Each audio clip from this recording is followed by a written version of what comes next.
Roger Federer, bonsoir. Bonsoir. Cette interview a lieu en marge du match pour l'Afrique. Vous aidez plus de 280 000 enfants en Afrique, en Suisse. C'est devenu une part importante de votre vie. Bien sûr, ça fait 11 ans que j'ai une fondation. Alors forcément, j'ai beaucoup appris au début. C'était ça l'idée aussi, d'apprendre pendant que je joue au tennis, comment créer une fondation, les règles qu'il faut suivre.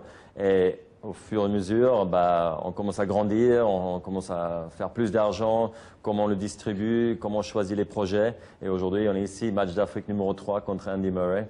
On va faire peut-être un bénéfice de 1,5 à 2 millions de francs suisses. Alors c'est quand même quelque chose qui est devenu assez énorme maintenant. Quand on a eu autant de chance dans la vie que vous, redonner de la chance, ça compte? Oui, pour moi c'est très important.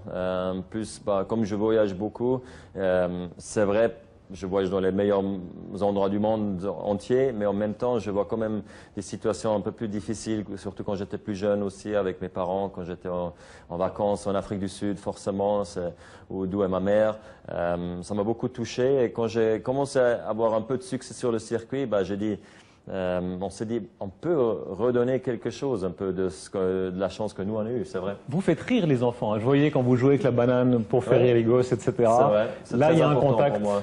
Et en plus, maintenant, je suis parent. Alors, je sais plus simple comment faire rigoler les enfants. Alors, oui, c'est quelque chose que peut-être au début, j'avais un peu de compréhension vers les enfants tout au début parce que j'avais pas vraiment encore l'expérience. Mais aujourd'hui, c'est les meilleurs moments quand je passe le temps avec les enfants, dans la fondation ou dans ma vie privée.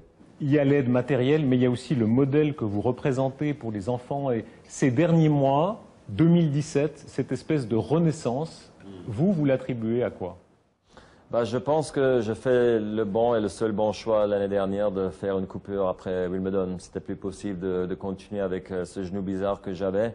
Alors il fallait réinventer les choses, me prendre le temps, surtout aussi mental, mais physique surtout. Il fallait que je reconstruise un peu ma jambe avec beaucoup de puissance. Quand même, pardon, 6 mois pour un si grand champion, c'est beaucoup de... C'est à vous. Bonne chance. Merci.